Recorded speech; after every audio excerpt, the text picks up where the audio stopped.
Hi everyone, I'm Any New Province, and this week we're going to find out if Rhizome Lurcher is possibly Pauper playable. Rhizome Lurcher is a brand new common from Guilds of Ravnica. It costs 2 green-black for a 2/2 with the Undergrowth ability, which means Rhizome Lurcher enters the battlefield with a number of +1/+1 counters equal to the number of creature cards in your graveyard. Rhizome Lurcher synergizes super well with the graveyard-based card filtering we have access to in green and black. It just so happens that these two colors also have a lot of other cards that care about things happening in the graveyard, which is why I built a deck around Rhizome Lurcher that I'm calling Bin Aggro. Before I get into the deck tech, I just want to let you know that you can like the video or subscribe to the channel down below. I'd seriously appreciate it. It's a great way to let me know you've enjoyed everything, and it really encourages me to keep making great Pauper content. Alright, let's get into Bin Aggro. Rhizome Lurcher is a great finisher that cares about your graveyard, but we have access to another fantastic finisher that cares about the graveyard in Gurmag Angler, so we're running 4. The Gurmfather costs 6 and a black for a 5/5 zombie fish with Delve, which means each card you exile from your graveyard while casting Gurmag Angler pays for one of its generic mana in its mana cost. Delving cards out of your graveyard seems a little bit unintuitive when you're trying to get as many in there as possible to make massive Rhizome Lurchers, but if you time it right and play smart, you can still get a massive Rhizome Lurcher and an early 5/5 out of Gurmag Angler. We're trying to win by attacking, which sometimes can get a little bit difficult if your opponent just has tons of chump blockers. That's why I've included one more evasive delve threat to help us along. This is Sultai Scavenger. It costs 5 and a black for a 3/3 flyer with Delve. Just like Gurmag Angler, we can eat up our graveyard to cast it sooner. I mentioned that we're going to be doing a lot of card filtering using our graveyard. I'm going to break down the cards that we're using to do just that next. First, we have Grapple with the Past, which is awesome when we're trying to get exactly the right creature out of our graveyard at any given time. It costs 1 and a green for an instant that allows you to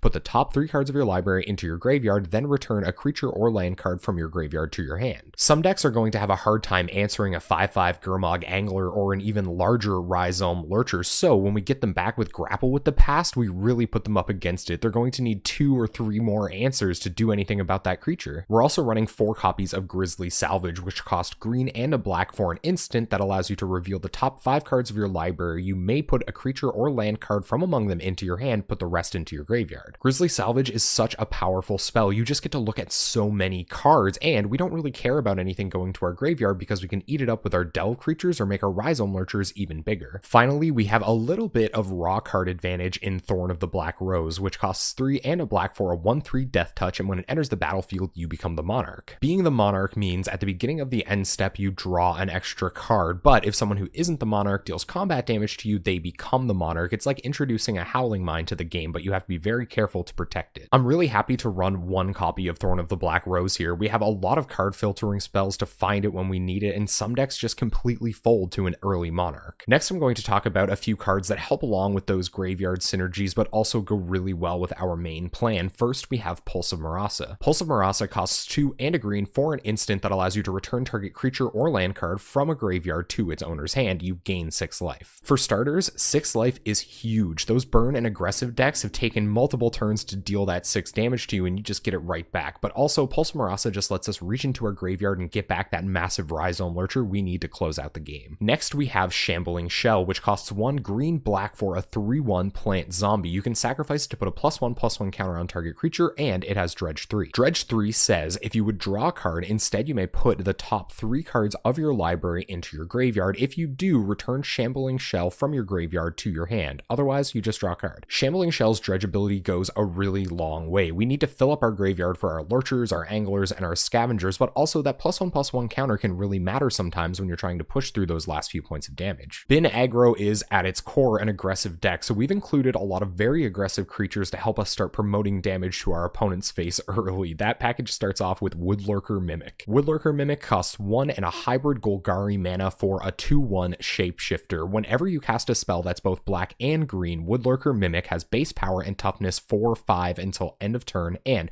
gains Wither until end of turn. We have a ton of multicolored spells in this deck, so Woodlurker Woodlurker Mimic is often going to be attacking for 4 on turn 3 and then every turn after that. Also, Shambling Shell can keep coming back out of your graveyard after you've sacrificed it to put a counter on the Mimic so you can consistently trigger it whenever you need to. We're also running 4 copies of Putrid Leech, not only because it triggers our Woodlurker Mimic, but because it can start attacking for 4 damage right on turn 3. Putrid Leech costs green, black for a 2/2 zombie leech, and it allows you to pay 2 life to give it +2/+2 until end of turn. You can only activate this ability once each turn. We're trying to trigger our Woodlurker Mimics as often as possible, so I've included one more green-black spell to do just that. Also, this goes along pretty well with our aggressive plan. I'm talking about Consume Strength. It costs 1 green-black for an instant that gives target creature +2/+2 until end of turn, and it gives another target creature -2/-2 until end of turn. Finally, we have a little bit of interaction that comes in the form of creatures that we can recur with our Grapple with the Past or Pulse of Marasa. We have 3 copies of Fume Spitter, which costs 1 black mana for a 1/1 that you can sacrifice to put a -1/-1 counter on target creature. This is awesome for picking those fairies out of the sky or killing an important elf before your opponent has time to build their board. Our last non-land card is Crypt Rats, which costs 2 and a black for a 1/1. You can pay X to have Crypt Rats deal X damage to each creature and each player. You can only spend black mana to pay for X. It's a little risky to play Crypt Rats in any deck that isn't mono black. However, if we can sacrifice Crypt Rats to just deal 2 or 3 damage to everything, that could result in a massive board wipe, and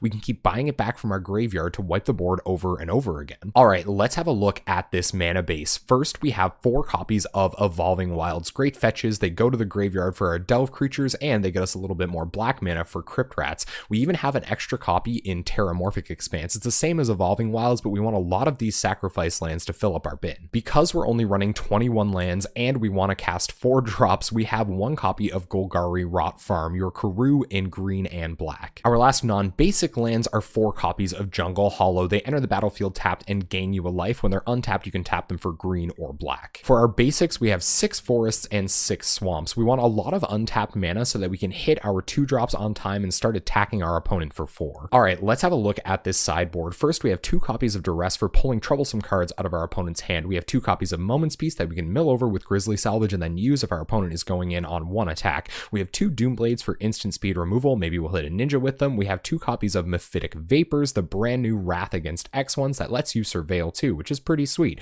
We have 2 copies of Gnaw to the Bone for gaining life against burn decks. We're going to have a lot of creature cards in the bin. We have a copy of Pulse of Marasa for even more life gain and for buying back a creature we may need in those matchups where our opponents are very interactive. We have 1 more copy of Thorn of the Black Rose when we really just have to crumple an opponent who isn't good against the Monarch ability. We have 1 copy of Wicker Burrow Elder for killing off all of our opponent's enchantments and artifacts. And finally, we have 2 copies of Serene Heart for destroying all those auras on those troublesome boggles or heroic creatures. And there you have it, Bin Aggro. We're going to take this deck into a league at twitch.tv/AnyNewProvince this Tuesday night at 7 p.m. Atlantic time. We're there every Tuesday night playing possibly Pauper playable decks. Before I go, I just want to remind you that you can like the video or subscribe to the channel down below. I'd seriously appreciate it. It's a great way to let me know you've enjoyed everything, and it really encourages me to keep making great Pauper content. Thank you so much for watching. I hope you enjoyed this deck tech, and hopefully I'll see you on Tuesday night.